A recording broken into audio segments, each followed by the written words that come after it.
प्रभु जी आपने बताया हमें समय निकाल के ग्रंथ पढ़ने चाहिए, हनुमान चालीसा पढ़नी चाहिए, कुंवारों को नहीं पढ़नी चाहिए। मेरी तो रोज पढ़े हनुमान चालीसा, हमें संयम में रहना सिखाती है। जितना भी समय मिले हमें जप करना चाहिए, कुछ भी नहीं तो मैं शुद्ध आत्मा हूँ, इसी जागृति में रहना है हमें।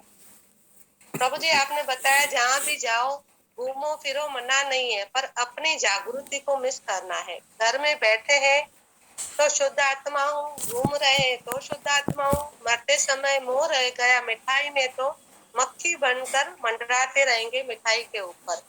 कहीं भी जाए पर हमें अपनी जागृति रखनी है, ये हमारी परीक्षा है। मैं शुद्ध आत्मा हूँ, यही संस्कार डालने हमें हमारे बच्चों के अंदर भी। प्रभु जी आपने बताया मेहमान आए तो सत्संग नहीं सुना, कहीं गए तो सत्संग नहीं सुना। हमें हर दम हर पल यह जागृति रखनी है, संसार में रहते रहते ज्ञानी की सेवा करें तो हम मुक्ति के अधिकारी बन जाते हैं। ज्ञानी की सेवा का मतलब ये नहीं कि हमें ज्ञानी के लिए खाना नहीं बनाना है, ज्ञानी के लिए कपड़े नहीं खरीदने। ज्ञानी की सेवा है हम कहीं भी रहे, किसी भी हाल में रहे, किसी भी देश में रहे, हर हाल में हमें यही सेवा है, अपनी जागृति बनाए रखना है। जो सत्संग में दूसरों को पकड़ के लाते हैं वो मोक्ष के मुक्ति के अधिकारी हो। प्रभु जी आपने बताया हम स्कूल जाते हैं, टीचर के आगे कैसे बैठे, फीस भी देते हैं, डांट भी खाते हैं, डर भी रहता है, पैसे देने के बाद भी टीचर का कहना मानना पड़ता है। तो ये सत्संग भी हमारा एक तरीके से स्कूल ही है। पैसे दे के टीचर का कहना मानते तो गुरु का क्यों नहीं मानते? एक टीचर समझ के ही मान ले, उसमें भलाई हमारी है। ये सत्संग हमें फ्री में मिला है तो उसका पूरे का पूरा लाभ हमें उठाना चाहिए। बाबू जी आपने बताया एक संस्कार क्लास चलानी है, आड़ पड़ोस के बच्चों को बुला के फ्री में पाठ पढ़ाना है। रोज नहीं तो सप्ताह में एक बार ही पढ़ाओ। कृष्ण की लीलाओं के बारे में बताओ, गीता के 4 श्लोक याद करवाओ, हनुमान चालीसा पढ़ाओ, गुरु के बारे में संतों के बारे में बताओ, कथाएं बताओ। ऐसे हमें बच्चों को बुला के संस्कार क्लास चलानी है। प्रभु जी आपने बताया जब तक हम खुद को शरीर मानते हैं तो दुख होता है। मैं इससे दुखी, मैं उससे दुखी। ये शरीर 5 तत्वों से बना है, जल पृथ्वी वायु अग्नि आकाश, और उसी में ही मिल जाना है।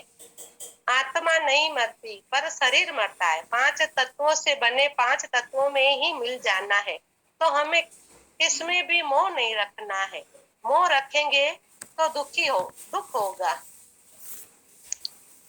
प्रभु जी ने बताया कि ये जन्म मिला है परमात्मा प्राप्ति के लिए, मनुष्य जीवन मिला है। ये मनुष्य जीवन छूटा तो नीचे की योनि मिलेगी, ऊपर की नहीं मिलेगी।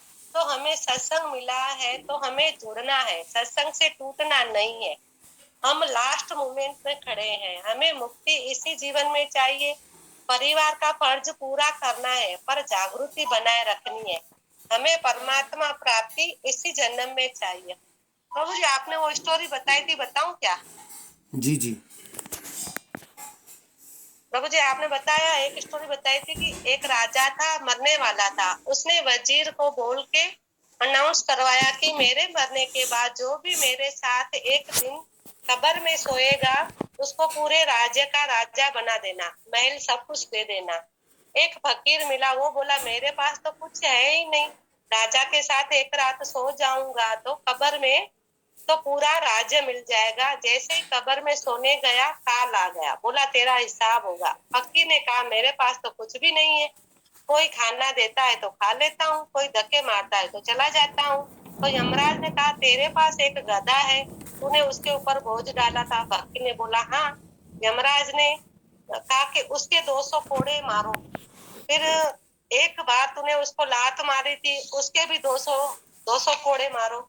ऐसे करते करते रात से सुबह हो गई, पूरा गांव खड़ा था। सुबह होते ही लोगों ने कहा ये तो यहाँ का राजा बनने वाला है। फकीर भागने लगा। लोगों ने कहा तू रुक, कहाँ भाग रहा है, अब तो तू राजा बनने वाला है। फकीर ने कहा नहीं चाहिए मुझे ये सब, एक गधा पालने का इतना दुख मिला तो पूरा राज्य संभालूंगा तो कितना दुख मिलेगा, कितने कोड़े खाने पड़ेंगे। तो जो भी है हमारे पास उसी में ही हमें खुश रहना है, संतुष्ट रहना है, खप्पे खप्पे में नहीं रहना है। हरे कृष्णा प्रभु जी, शुद्ध आत्मा भगवान की जय।